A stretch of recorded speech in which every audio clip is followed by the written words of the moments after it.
Halo pemirsa, apa kabar? Senang sekali saya Imam Asyari bisa kembali menemani Anda di program yang syarat dengan informasi, inspirasi, dan juga kesehatan. Inilah dia Bincang Sehati.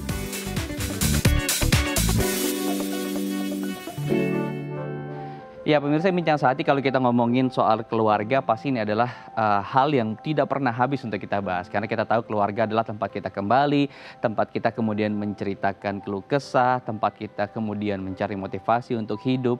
Dan tadi keluarga adalah is everything gitu. Nah kita akan membahasnya nanti seputar kenapa kita pentingnya untuk kemudian kembali kepada keluarga dan bagaimana kemudian menumbuhkan kehangatan di keluarga. Tapi sebelum kita membahas tema tersebut, kita akan bahas satu persatu ya, fun fact seputar keluarga.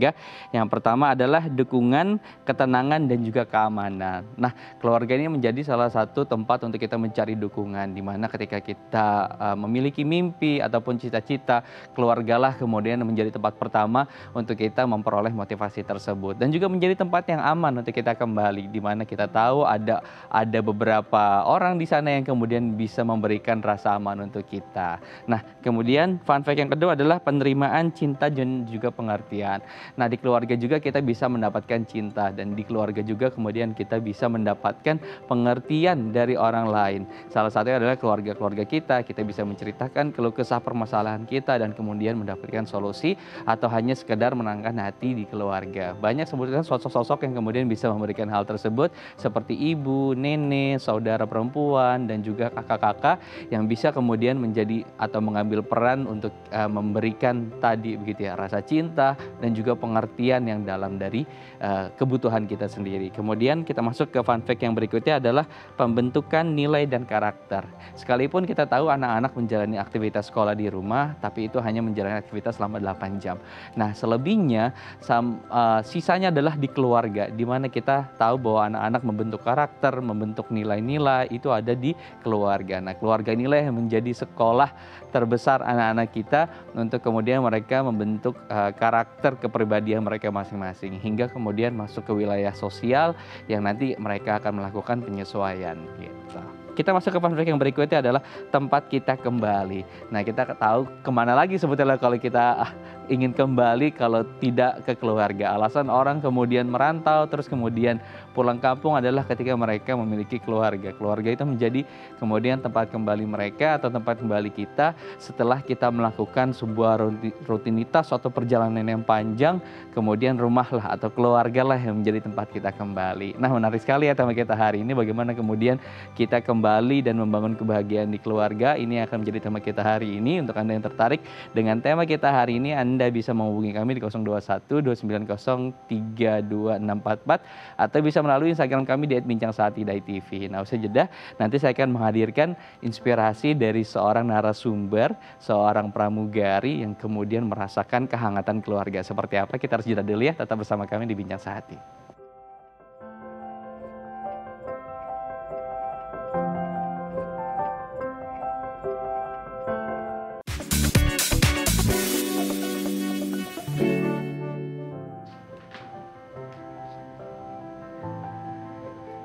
Ya, terima kasih Anda masih bersama kami di Bincang Sehati. Di segmen sebelumnya saya sudah membacakan beberapa fun fact seputar kemudian bagaimana pentingnya dekat dengan keluarga. Karena keluarga itu adalah tempat kita kembali dan di sanalah kemudian kita membentuk karakter dan juga nilai-nilai. Nah, di segmen sekarang saya akan menghadirkan narasumber inspiratif yang juga nanti akan menceritakan bagaimana kisahnya peran keluarga yang sangat dia rasakan gitu. Nah, saya akan sapa deh narasumber kita langsung, ada Mbak Laura Lazarus, mantan pramugari yang juga penyintas musibah kecelakaan pesawat. Selamat pagi Mbak Laura, apa kabar? Selamat pagi, wow senang sekali bisa berjumpa lagi.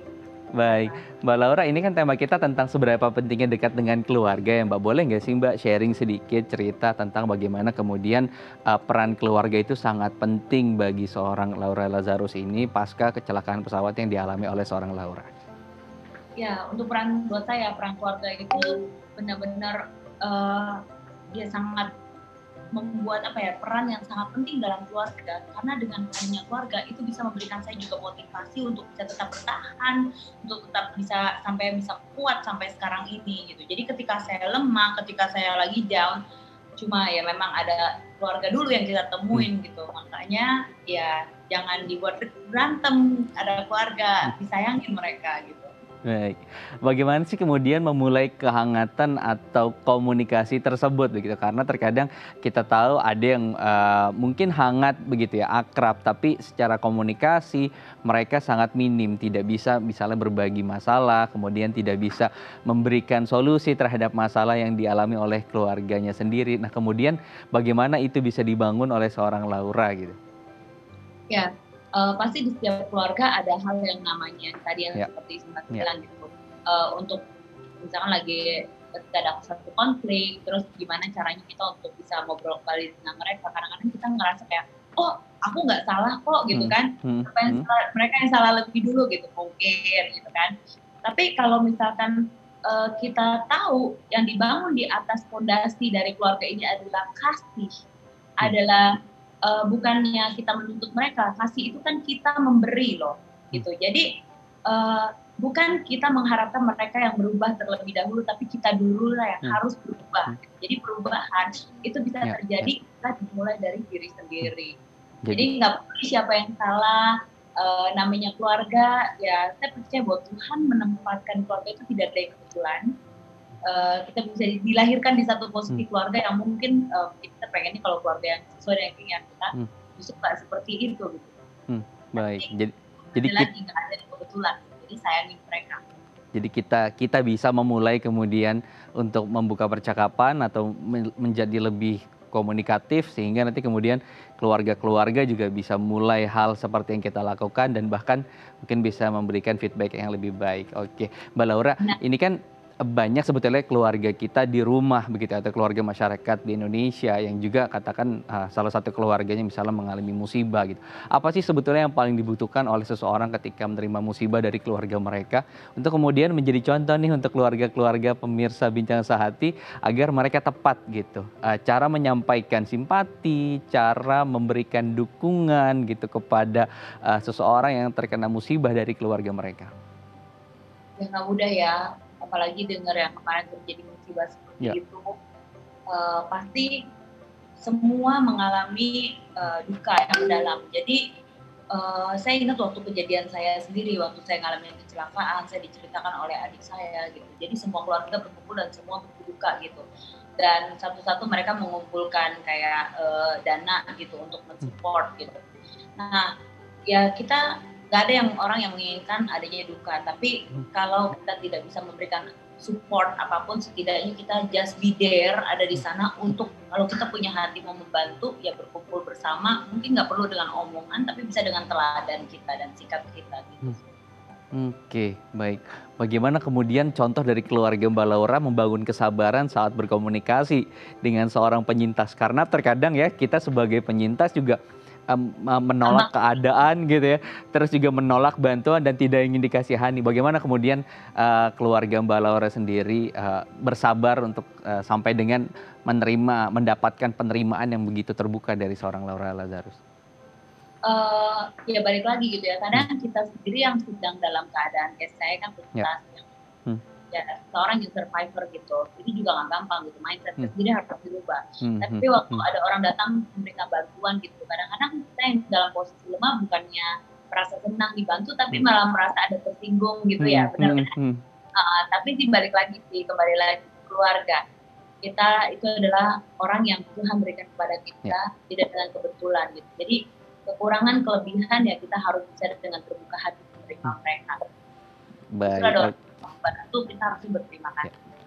Jadi keterbukaan cara berpikir kita sebagai penyintas juga sebetulnya penting begitu ya untuk kemudian menerima tadi bantuan-bantuan tadi. Oke, Mbak Laura, boleh nggak sih sebetulnya diceritakan nilai-nilai apa saja yang selama ini kemudian ditanamkan oleh papa, oleh mama, atau misalnya oleh saudara-saudara atau sepupu gitu yang kemudian menjadikan nilai keluarga ini sebagai nilai kehidupan seorang Laura yang sampai sekarang digunakan? Saya selalu ingat almarhum papa saya selalu bilang, waktu itu jadi orang harus punya kasih. Karena kasih adalah memberi, bukan menuntut. Jadi di dalam keluarga, kalau kita ada kasih, saya yakin konflik sebesar apapun itu akan sangat mudah teratasi. Oke, jadi penting juga untuk saling terbuka dan memaafkan gitu ya, karena tadi akan selalu ada konflik yang biasanya muncul dalam kehidupan keluarga. Entah misalnya konfliknya itu yang besar, datang dari keluarga terdekat ataupun tadi ya keluarga yang cukup jauh. Nah ini sebenarnya penting untuk diamalkan. Mbak Laura terakhir, eh, apa kemudian gitu yang harus dilakukan orang sekitar keluarga kita gitu ketika tahu bahwa di salah satu misalnya di keluarga tersebut menjadi seorang penyintas, baik misalnya kecelakaan pesawat ataupun seperti sekarang pandemi kan kita tahu banyak juga keluarga korban. Saya melihat dari contoh dari keluarga saya, yang saya sharingkan adalah apa yang sudah saya jalani. Waktu ketika saya menjadi penyintas dari kecelakaan itu, saya merasa lemah sekali, down, merasa cacat. Tapi saya sangat bersyukur Tuhan menempatkan orang tua yang selalu mengingatkan kepada saya bahwa enggak, kamu enggak cacat karena dilahirkan kamu normal. Dan adik saya selalu mengencourage saya untuk bahwa dia membutuhkan kehadiran saya sebagai seorang kakak untuk memberikan support kepada dia. Jadi benar-benar saya merasa bahwa saya masih berarti untuk mereka. Dan itu membuat saya jadi semangat untuk juga memberikan apa yang bisa saya berikan kepada mereka di tengah keterbatasan. Oke, kalau dari sisi eksternal sendiri sebetulnya komunitas itu cukup membantu nggak sih untuk kita kemudian bisa termotivasi dan kemudian mendapat inspirasi hal-hal baru yang apa yang kita bisa lakukan di next setelah misalnya peristiwa yang kita alami. Seberapa besar sih peran itu? Karena tadi kita udah ngomongin keluarga dan saya tahu juga sebetulnya eksternal ini sangat berperan gitu ya dalam kehidupan seorang Laura. Iya, untuk eksternal sendiri sangat berperan, benar seperti yang tadi Mas bilang gitu. Tapi ya memang balik lagi ya, kalau kayak sahabat juga, keluarga peran yang sangat penting. Terus juga sahabat, kita juga harus memilih sahabat dalam keadaan kita sedang seperti itu. Ya untuk itu cari-cari sahabat yang positif, yang kita juga sama-sama bangun. Dan buat saya kalau misalkan seorang sahabat itu adalah seorang yang bisa saling mengisi. Kalau itu yang tidak bisa saling mengisi ya berarti saya melayani mereka. Jadi saya tidak menuntut mereka lebih. Oke, baik. Terakhir mungkin ini sebagai penutup, selama kan sering banget memberikan motivasi Mbak Laura saat menjadi seorang pembicara, kemudian memberikan motivasi, hal-hal apa atau nilai-nilai apa kemudian yang selalu disampaikan oleh seorang Laura ini kepada audiensnya untuk kemudian menjadi bekal nih pemirsa Bincang Sehati di rumah. Yang hal yang saya seringkali sampaikan kepada setiap orang yang saya temui, saya cuma mau tidak dengan kata-kata tapi dengan perilaku dan sikap saya. Itu yang pertama. Dan yang kedua, saya selalu berkata kepada mereka, sebesar apapun masalahmu hari ini, jangan pernah menyerah karena menyerah bukanlah pilihan. Baik, menyerah bukanlah pilihan. Ada kehidupan yang kemudian harus kita jalani, apapun itu kenyataannya memang harus kita hadapi. Terima kasih Mbak Laura sudah berbagi inspirasi loh pagi hari ini bersama dengan pemirsa Bincang Sehati. Semoga tadi yang disampaikan oleh seorang Laura bisa juga menjadi pelajaran gitu ya untuk masyarakat di rumah. Baik, terima kasih Mbak Laura. Ya. Nah pemirsa, usai jeda nanti kita akan membahas tema seberapa penting kemudian kita harus dekat dengan keluarga, dan nanti kita akan menghadirkan narasumber. Untuk Anda yang tertarik dengan tema kita hari ini, Anda bisa menghubungi kami di 021 290 32644 atau bisa melalui Instagram kami di @bincangsehati.tv. Kita jeda dulu, tetap bersama kami di Bincang Sehati.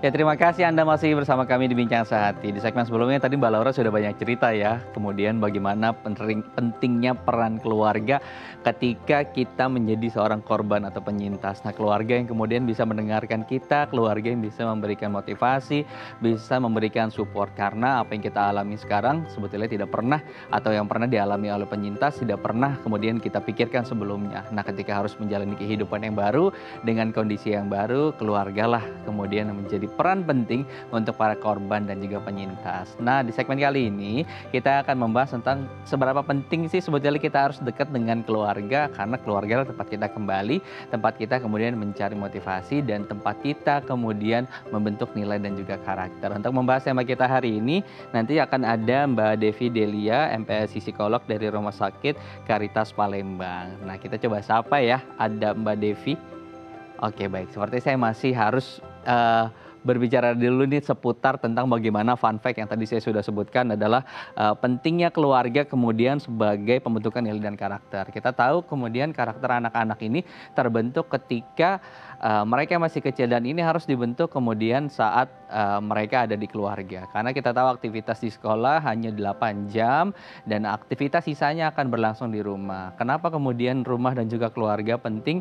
Karena tadi di sanalah mereka belajar, kemudian mereka melihat begitu apa yang dilakukan oleh orang tua, karakter orang tua seperti apa, terus juga karakter keluarga seperti apa. Di sanalah anak-anak kemudian membangun nilai-nilai dan juga karakter kehidupan mereka. Dari sanalah mereka membawa nilai dan karakter itu untuk kemudian mereka terapkan dalam kehidupan sosial. Nah, seberapa penting kemudian keluarga untuk membentuk nilai karakter ini, kita juga akan membahasnya dengan Mbak Devi. Kita akan sapa langsung ya, ada Mbak Devi Delia, MPSI Psikolog dari Rumah Sakit Caritas Palembang. Selamat pagi Mbak Devi, apa kabar? Pagi Mas Imam, apa kabar? Baik, baik Mbak. Oke, Mbak, tema kita kan hari ini seberapa penting kemudian kita harus dekat dengan keluarga. Mungkin Mbak Devi bisa memberikan definisi sedikit gitu ya tentang keluarga tuh apa sih, terus kemudian fungsinya apa sih sampai kita begitu memiliki hubungan yang erat gitu ya dengan keluarga, terhubung, connecting gitu. Iya benar, tadi kan kayak Mas Imam bilang juga namanya keluarga itu kan kayak connecting ya. Biasanya yang kita tahu yang namanya keluarga itu kan pasti ada ikatan darah. Itu umum banget yang paling kita tahu yang namanya kalau kita saudara apa ya ibaratnya orang tua punya anak itu udah pasti kita sebutnya keluarga. Tapi bisa juga yang namanya sekarang keluarga itu terbentuk dari yang namanya suatu pertalian. Nah, pertalian itu kan macam-macam. Salah satunya kita sebutnya kayak perkawinan. Ya. Misalnya si A, si B nikah gitu kan, nah itu udah jadi keluarga. Keluarga A sama keluarga B jadi satu keluarga. Itu yang namanya keluarga. Pengertiannya seperti itu. Lalu pentingnya keluarga sebenarnya tadi juga udah Mas Imam sebut di awal acara ya. Jadi namanya keluarga penting sekali untuk kita apa ya ibaratnya jadi tumpuan kita, jadi support untuk kita dan juga karena saya sendiri lebih ke psikolog anak, keluarga itu penting sekali untuk membentuk karakter anak dan tadi juga udah disebutkan di awal ya. Bagaimana anak itu menjadi sosok seperti apa itu sangat dipengaruhi oleh keluarga. Baik, jadi banyak peran kemudian nanti kita bisa bahas nih ya Mbak Devi satu-satu. Tapi tadi saya menarik sebetulnya ada tipe persaudara atau keluarga itu dari sedarah kemudian pertalian karena pertalian pernikahan. Tapi juga kebetulan ada juga di Indonesia gitu ya pertalian komunitas atau pertalian misalnya sebangsa atau seperti apa. Nah sebetulnya itu bisa disebut keluarga nggak sih? Dan kemudian apakah sistem pertalian atau misalnya kesamaan itu bisa kemudian membangun fungsi-fungsi yang ada di keluarga sedarah gitu. Apakah kemudian itu sama atau nanti kemudian fungsinya berbeda Mbak Devi? Oke, secara umum sebenarnya sama dan itu bisa betul ya Mas Imam ya itu bisa disebut sebagai keluarga karena itu kan salah satu jenis pertalian. Jadi biasanya kalau yang kita sering itu pertalian kalau yang paling sering di Indonesia itu biasanya pertalian yang sama sukunya atau misalnya kalau kayak saya adatnya misalnya sama apa ya marganya itu bisa disebut juga hubungan keluarga juga dengan keluarga yang berbeda pasti ya dengan keluarga yang tadi kalau saudara. Secara fungsi mirip ya, ada kesamaannya sama-sama memberikan dukungan, memberikan support karena ada kesamaan tadi. Tapi kalau misalnya untuk pembentukan karakter itu kan biasanya dimulai sedini mungkin dan biasanya kan ya namanya kita bisa berkumpul sama satu komunitas biasanya kondisinya kita udah dewasa. Itu yang membedakan sih. Oke, jadi ada beberapa fungsi yang kemudian tidak bisa ya diambil alih oleh tadi ya keluarga pertalian gitu karena fungsi seperti pembentukan karakter sebetulnya lebih banyak di ibu dan juga orang tua terdekat. Oke, baik. Nah, kita akan mulai kemudian dari bagaimana fungsi kedekatan di keluarga itu bisa membentuk nilai dan karakter. Nah, seberapa besar sih sebetulnya pengaruh keluarga terhadap pembentukan nilai dan karakter anak ini, Mbak? Karena kita tahu juga anak-anak kan aktivitasnya lebih banyak ya di rumah gitu. Apalagi kalau mereka yang masih balita di bawah belum ada kegiatan sosial yang signifikan begitu yang mereka bisa lakukan bersama teman-teman mereka secara rutin. Apa kemudian peran keluarga untuk membentuk nilai dan karakter tadi? Oke, perannya seperti apa? Itu kan pasti kalau kita lihat Mas, tadi Mas juga udah bilang, waktunya anak itu paling banyak itu di rumah. Anak itu belajar, kalau kita lagi ngomongin anak yang usianya kecil, belajar itu kan biasanya nggak jauh-jauh dari yang namanya modeling. Orang tuanya ngapain, anaknya ngikutin. Nah ini kalau misalnya kita ngomongin karakter, orang tuanya itu kalau lagi marah-marah atau misalnya pada saat lagi Ya. menghadapi suatu situasi atau pada saat menghadapi suatu masalah lah, sikapnya seperti apa. Nah, itu anak akan mencontoh. Artinya makanya kadang-kadang kan kita sering banget melihat istilah, kok nih anak nggak jauh-jauh buah itu jatuh nggak jauh-jauh dari pohonnya. Iya, Benar, betul. kenapa ya? Secara tidak langsung pada saat dia lagi ingin berproses, ingin bertumbuh, ingin berkembang, yang ada di sekitarnya itu adalah orang tuanya. Jadi dia akan lihat, oh kalau misalnya memang menghadapin orang seperti ini ya sikapnya. Oh kalau misalnya saya lagi panik, oh begini ya sikapnya. Nanti akan ikut pastinya. Nah itu makanya keluarga sangat berperan dalam pembentukan karakter. Oke, jadi kalau karakter secara komunal keluarga besar itu berpengaruh juga ya dari misalnya pendahulu begitu ya. Ketika misalnya si kakek memiliki karakter seperti ini gitu. Nah, apakah kemudian kemungkinan besar karakter keluarga akan seperti itu? Karena ketika secara turun menurun gitu ya, kan sebetulnya nilai-nilai itu diwariskan gitu, secara tidak sadar mungkin. Jadi gini, kalau misalnya kayak karakter sendiri, kepribadian individu sendiri, itu kan sebenarnya dipengaruhi dari 2 faktor. Ada kita sebut nature sama nurture. Jadi itu dipengaruhi secara genetik juga. Jadi tetap bawaan gennya tuh ada, tapi tidak 100% dari gen. Makanya lingkungan itu juga ikut berpengaruh. Makanya bagaimana kalau misalnya kita dibilang apakah nanti kakeknya seperti ini, bapaknya seperti ini, anaknya juga akan seperti itu persis ya? Enggak juga. Pasti tetap ada pengaruh lingkungan. Dia berinteraksi dengan teman yang seperti apa, dengan lingkungan yang seperti apa, teman-temannya seperti apa, itu akan membuat perbedaan nantinya. Walaupun secara umumnya kurang lebihnya sama.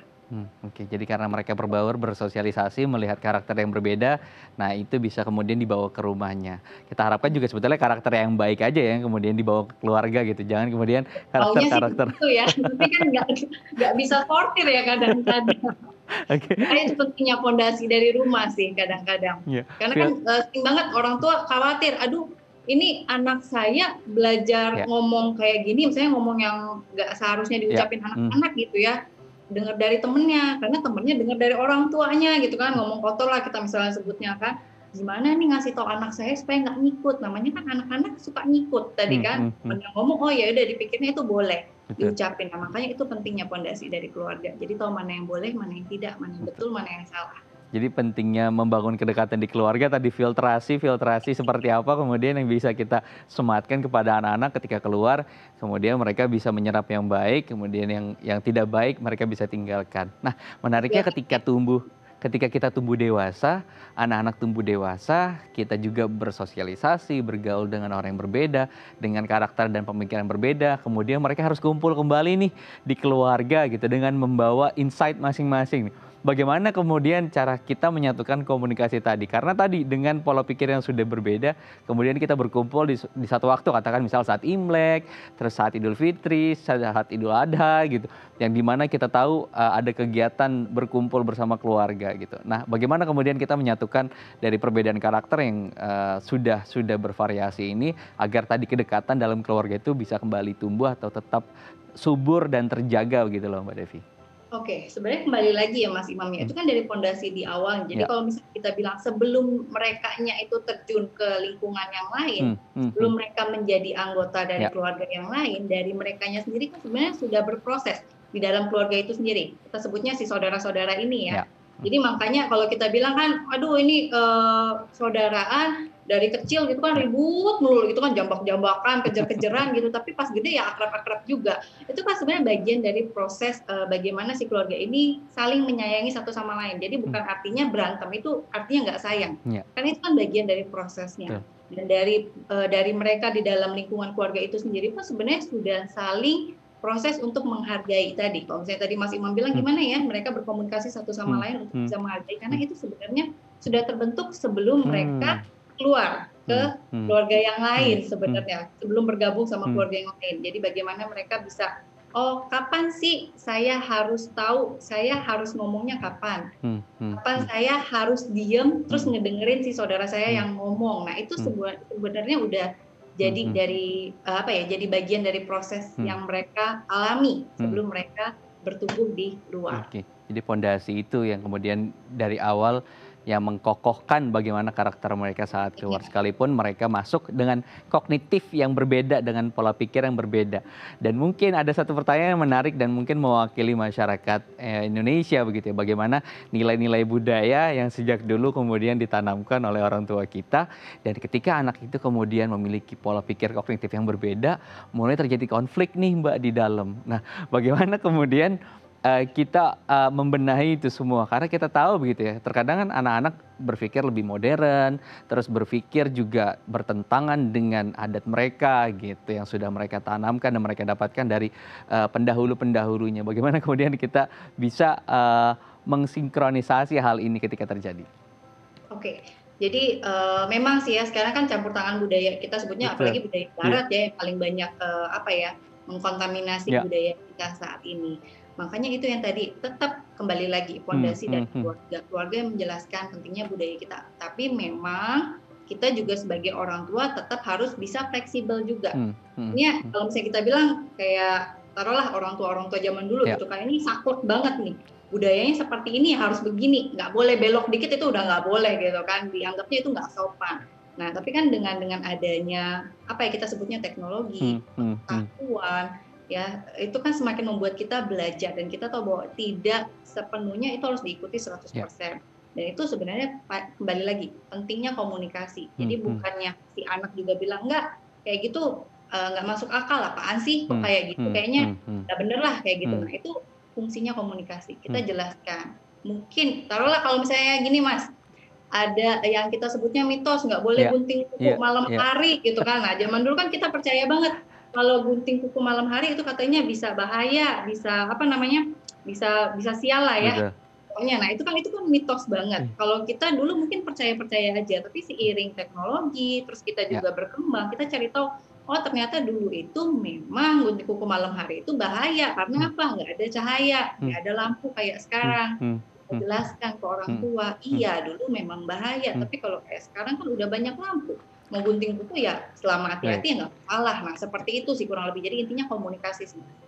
Jadi itu biasanya Mbak Devi banyak terjadi ketika melangsungkan sebuah pernikahan, membangun keluarga baru, mendidik anak yang baru, bagaimana kemudian nilai apa yang sudah dipelajari orang tua sebelumnya dengan kita yang saat ini mungkin sudah dengan penelitian dan research yang beragam gitu ya, bisa menjadi perdebatan. Nah, nanti kita akan bahas kemudian bagaimana kita memulai komunikasi dan tips apa saja kemudian komunikasi yang baik yang bisa kita mulai gitu ya untuk membangun kedekatan dengan keluarga tadi, terutama menyelesaikan perselisihan nilai-nilai budaya yang terjadi di keluarga kita. Kita harus jeda dulu ya Mbak Devi ya.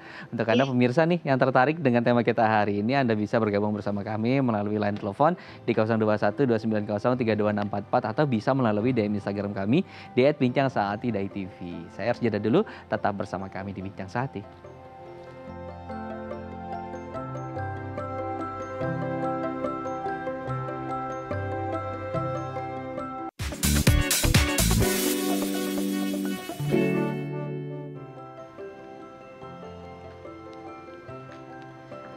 Ya, terima kasih Anda masih bersama kami di Bincang Saati. Kita akan lanjutkan perbincangan dengan Mbak Devi Delia, MPSI Psikolog dari RS Caritas Palembang. Mbak Devi masih bersama saya? Di sini saya Mas. Oke, baik. Mbak Devi, kita lanjutkan perbincangan ya. Tadi di segmen sebelumnya kita sudah banyak berbincang soal bagaimana kemudian keluarga ini memiliki peran untuk membentuk karakter anak-anak dan juga menjadi filter gitu ya untuk anak-anak ketika mereka membangun fondasi dan berkomunikasi dengan dunia luar. Nah, mungkin di segmen yang ini saya mau lebih fokus kepada bagaimana kemudian keluarga menjadi payung peneduh nih saat kita mengalami bencana sesuatu. Katakan misalnya yang kemarin baru terjadi misalnya Sriwijaya, kecelakaan pesawat, atau kemudian selama pandemi ini banyak kemudian keluarga kerabat kita yang keluarga yang meninggal gitu. Nah, bagaimana kemudian keluarga ini menjadi payung peneduh untuk mereka saat mengalami bencana gitu, menjadi korban ataupun penyintas bencana. Oke, baik. Jadi kan tadi kita juga udah bahas ya Mas ya, keluarga itu penting untuk menjadi tumpuan kita, di mana keluarga itu bisa memberikan support ke kita. Kenapa keluarga? Karena keluarga itu bisa dibilang memberikan love itu yang sifatnya unconditional, dalam artian itu nggak ada syaratnya, ya kan? Jadi kadang-kadang kalau misalnya kita bilang keluarga, abis kemarin saya maki-maki, tapi hari ini kalau saya ada masalah tetap saya dihibur. Abis misalnya kemarin saya abis nggak sopan nih sama orang tua, nggak sengaja mungkin kepancing emosi, ngomong nggak sopan ke mama atau ngomong nggak sopan ke papa, tapi besok kalau ada apa-apa juga tetap mama yang akan ngayomin kita. Jadi intinya tuh unconditional, nggak ada syaratnya. Kita mau gimana pun, kita mau bersikap buruk apapun, kita akan tetap diterima oleh keluarga. Itu pentingnya. Oke. Jadi karena terkadang kita tahu nih Mbak Devi kalau misalnya tidak ada syarat tertentu gitu ya untuk kita mendapatkan semangat dari keluarga. Bagaimana kemudian kita secara pribadi bisa lebih sadar dan bersyukur bahwa keluarga itu bukan tempat datang kita untuk bersedih saja, tapi kemudian saat kita memiliki kebahagiaan juga kita harus bagikan kepada keluarga. Karena banyak kemudian di masyarakat kita tumbuh hal-hal seperti ini begitu. Ketika katakan misalnya kesulitan, barulah keluarga didatangin satu-satu. Terus kemudian ketika bahagia ataupun senang gitu, mereka akan menghabiskan rasa-rasa itu kemudian sendiri saja gitu. Kembali lagi sebenarnya ini masalah pendewasaan diri ya Mas Imam ya. Kalau kita sebutkan misalnya kayak kita yang sering seperti yang kalau contoh yang tadi saya sebutin, hari ini marah-marah, besok ada apa-apa carinya ibu gitu misalnya kan. Terus hari ini marah-marah lagi, besok nyarinya bapak gitu kan. Itu biasanya kan kita lagi ngomongin sifat yang kekanak-kanakan, anak remaja lah biasanya ABG lagi puber kayak gitu kan. Tapi seiring pendewasaan kita tahu bahwa kita terbentuk menjadi sosok kita yang seperti sekarang, kita berhasil seperti sekarang, itu kan nggak jauh-jauh harus hasil jerih payah dari orang tua kita. Bagaimana mereka bersusah payah menafkahi kita, mendidik kita menjadi kita yang seperti ini. Nah, itu kan proses pendewasaan. Makanya nggak mengherankan sekarang kita ngomong biasanya kalau usianya udah menengah atas ya, biasanya kalau kita ngomong udah usia 30-an ke atas, itu udah fokusnya untuk membahagiakan orang tua. Gitu sih, Mas. Jadi nggak cuman keluarga dicari hanya karena sulit aja, tapi udah kita mau berbagi supaya si orang tua kita juga ikut bahagia gitu. Jadi kedewasaan itu kemudian harus dilatih ya gitu. Karena kedewasaan tidak bisa datang dengan sendirinya, itu adalah proses yang kemudian harus dilatih oleh kita agar tadi kita bisa lebih bijak gitu. Bahwa ketika kita bahagia pun kita juga harus membahagiakan keluarga kita. Baik, nah ada pemirsa Dai TV yang sudah bertanya melalui DM Instagram di Bincang Saat di Dai TV. Saya akan bacakan ya untuk Mbak Devi. Oke.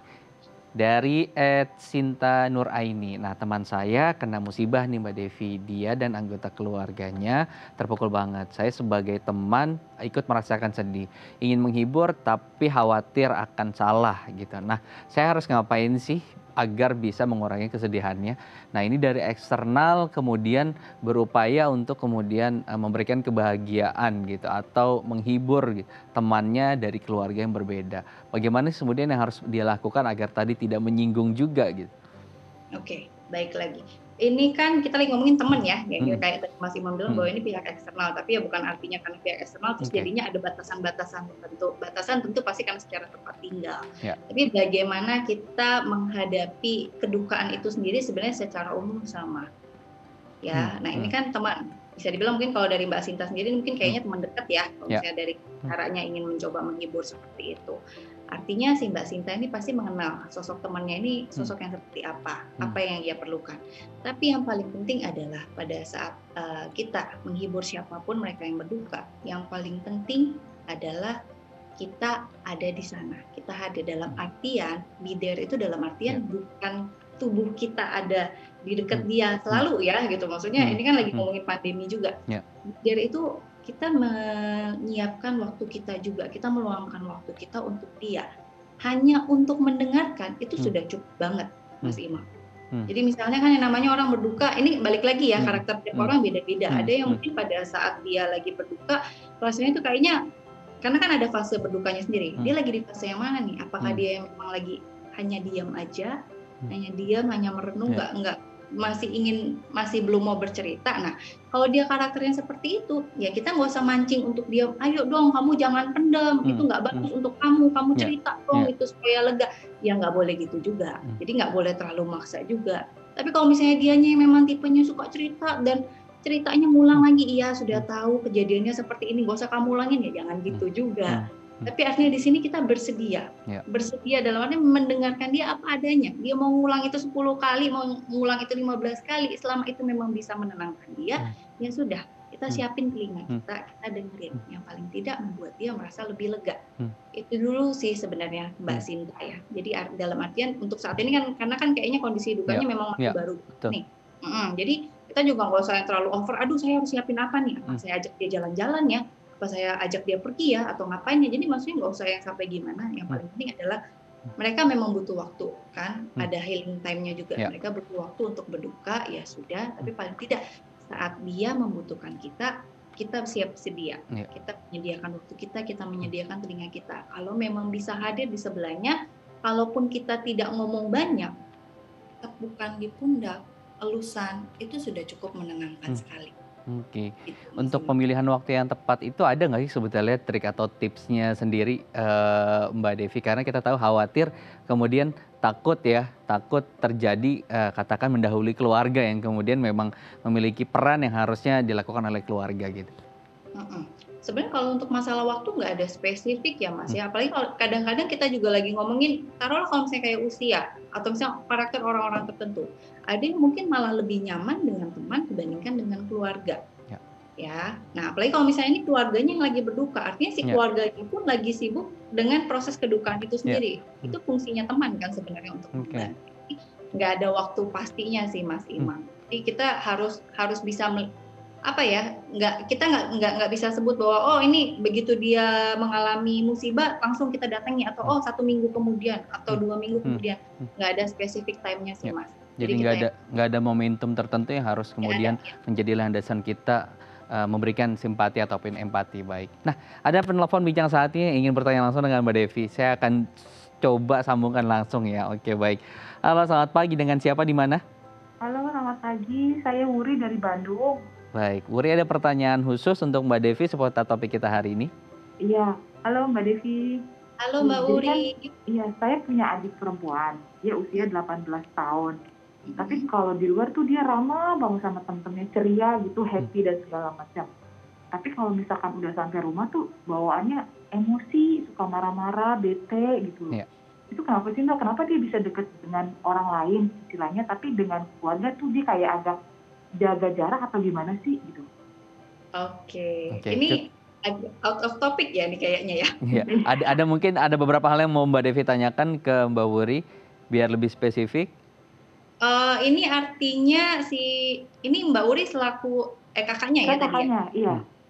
Ada berapa saudara Mbak? Kita bertiga. Bertiga, perempuan semua? Yang terakhir laki-laki. Yang si adik yang diomongin yang perempuan ya? Yang kedua, iya. Yang kedua, oke. Baik, cukup. Oke. Kita tutup dulu sambungannya ya Mbak Wuri, nanti akan dijawab langsung oleh Mbak Devi. Oke, baik. Nah, gimana nih Mbak menghadapi mungkin permasalahan juga yang banyak dihadapi oleh masyarakat kita ketika mereka lebih nyaman untuk bahagia ataupun berbagi kisah dengan teman-temannya, tapi kemudian ketika di keluarga lebih tertutup. Oke. Sebenarnya kembali lagi PR buat Mbak Wuri dan keluarga sih ya, untuk mencari tahu ini anak kenapa, ini si adik kenapa seperti itu dengan keluarga. Dan balik lagi dengan cara seperti ini sebenarnya kalau kondisi seperti ini kita nggak bisa langsung nanya, kamu tuh kenapa sih kok kayak gitu di luar? Kayaknya pasti bener, kenapa di rumah marah-marah terus gitu. Coba lebih refleksikan kondisi yang ada di rumah. Seperti apa sih situasi yang biasa dihadapin sama si adik? Apakah, karena gini, biasanya yang membuat kita bisa merasa lebih lepas, lebih mau terbuka sama orang lain karena kita merasa diterima. Si adik nih bagaimana kalau di keluarga? Apakah jangan-jangan kalau di rumah mungkin dia pernah beberapa kali mengajukan permintaan atau mengajukan pendapat seperti kayak nggak digubris. Jadi kayak nggak direspek gitu loh, nggak dihargain. Nah itu yang mungkin jadinya buat dia males. Mungkin ya ini baru dugaan Mbak Wuri. Tapi kembali lagi ini PR-nya Mbak Wuri dan keluarga. Coba refleksi karena yang membuat si adik bisa seperti itu artinya ada sebabnya. Ya. Jadi kita harus refleksi dulu ya, kita introspeksi diri.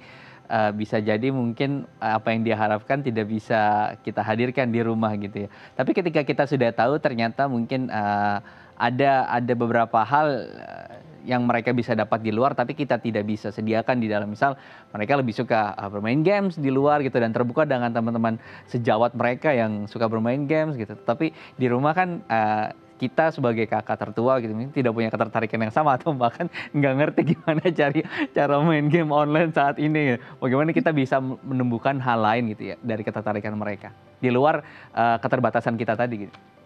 Jadi bukannya ini ya berusaha untuk ya udah deh sini saya temen kamu main bagus saya nggak suka gitu. Gitu juga. Jadi dalam artian kita bisa memfasilitasi. Ya jadi kalau misalnya memang ini ada temennya kakak ternyata suka main juga. Namanya kita main. Jadi bisa nggak harus ketemu juga gitu kan. Mau nggak nih saya kasih misalnya kamu coba main sama si teman kakak ini ya boleh aja sih. Jadi si adik ini atau si anak ini akan merasa bahwa wah aku disupport nih, seneng nih gitu. Maksudnya walaupun nggak bisa ngobrol tentang si gamenya secara spesifik, tapi melihat usaha si saudaranya ini mau mencoba memperkenalkan dia dengan temannya yang suka main, itu akan membuat dia merasa didukung, Mas Imam. Gitu. Oke, baik. Jadi jangan tiba-tiba kita langsung kita harus bisa main game atau bisa hal-hal yang mereka sukai kemudian. Tapi kemudian tadi ya bisa menyalurkan hobi-hobi ataupun ketertarikan mereka dengan mungkin relasi yang kita punya begitu ya Mbak Devi. Oke, menarik sekali. Nah, kita harus jeda dulu nih sepertinya Mbak Devi. Nanti kita akan hadir lagi di segmen berikutnya dengan tips yang kemudian nanti kita akan bahas sama-sama nih ya Mbak Devi ya. Kita harus jeda dulu. Pemirsa jangan kemana-mana, tetap bersama kami di Bincang Sehati.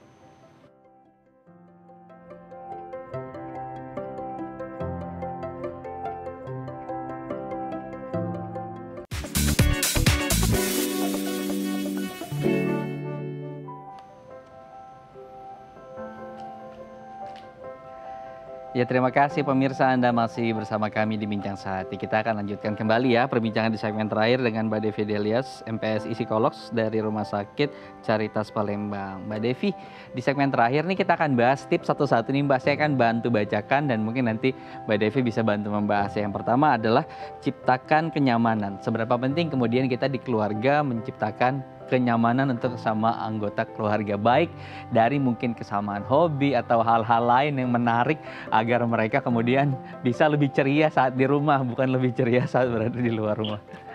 Oke, kenyamanan yang paling penting sebenarnya Mas Imam ya, itu adalah menjadi diri sendiri.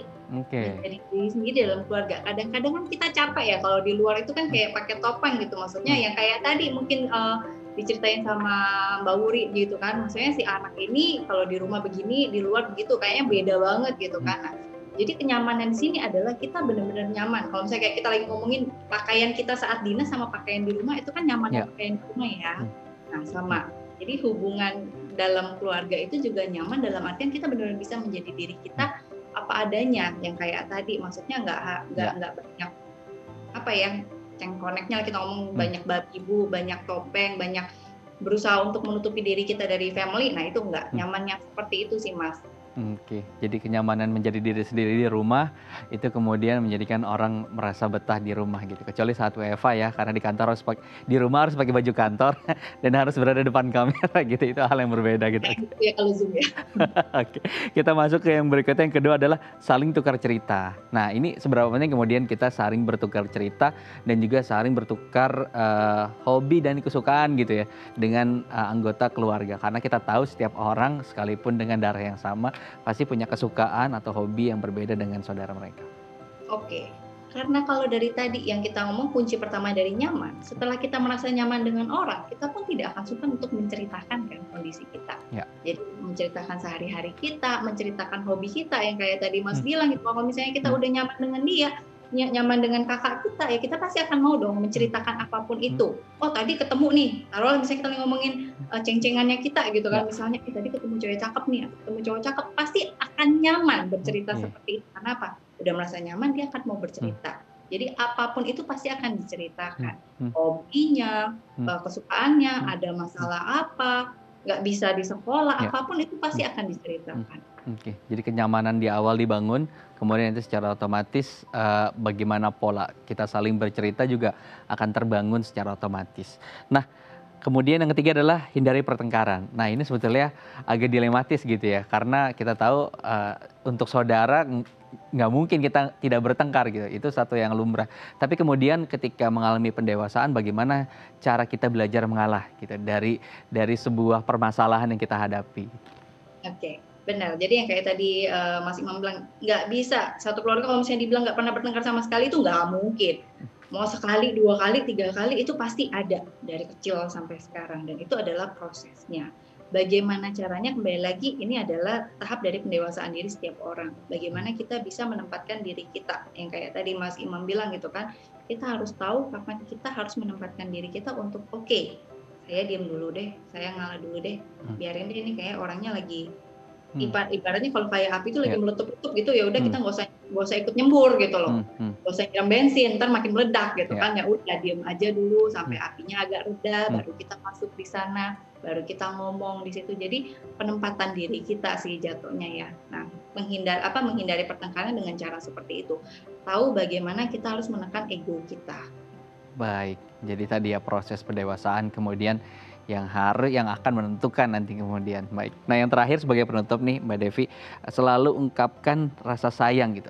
Seberapa penting kemudian pengungkapan rasa sayang ini kepada keluarga kita dengan bahasa kasih sayang berbeda, karena ada yang secara verbal, ada yang suka diservis, ada yang kemudian juga lebih suka sentuhan gitu. Bagaimana kemudian pentingnya bahasa sayang ini kita biasakan gitu ya, kita biasa ungkapkan gitu di keluarga kita.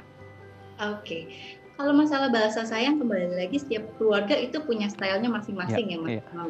Apalagi kalau misalnya kayak dibilangin di Indonesia pun masih agak jarang kalau misalnya kita ngomong jarang, mungkin karena udah mulai karena udah mulai tercampur budaya barat yang sering bilang kan I love you, aku sayang kamu gitu kan, maksudnya mama sayang kamu gitu. Sekarang udah mulai, kalau kayak dulu tuh kayaknya itu masih kayak sesuatu yang aneh gitu. Bahasa sayang verbal secara itu boleh.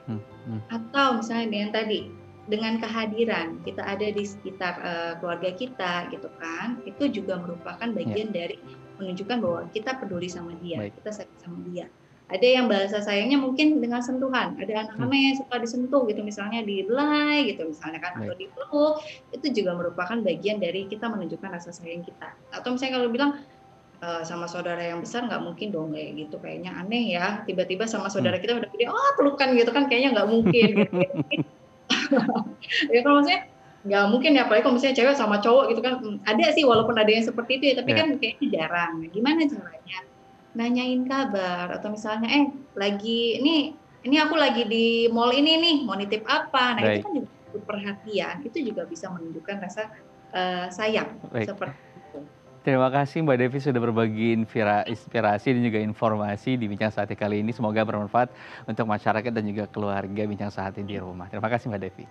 Terima kasih Mas Imam, terima kasih semuanya. Ya, akhir kata pemirsa, saya Imam Asyari mewakili seluruh kerabat kerja yang bertugas, pamit undur diri. Kita akan berjumpa lagi di Bincang Sehati besok dengan tema yang berbeda.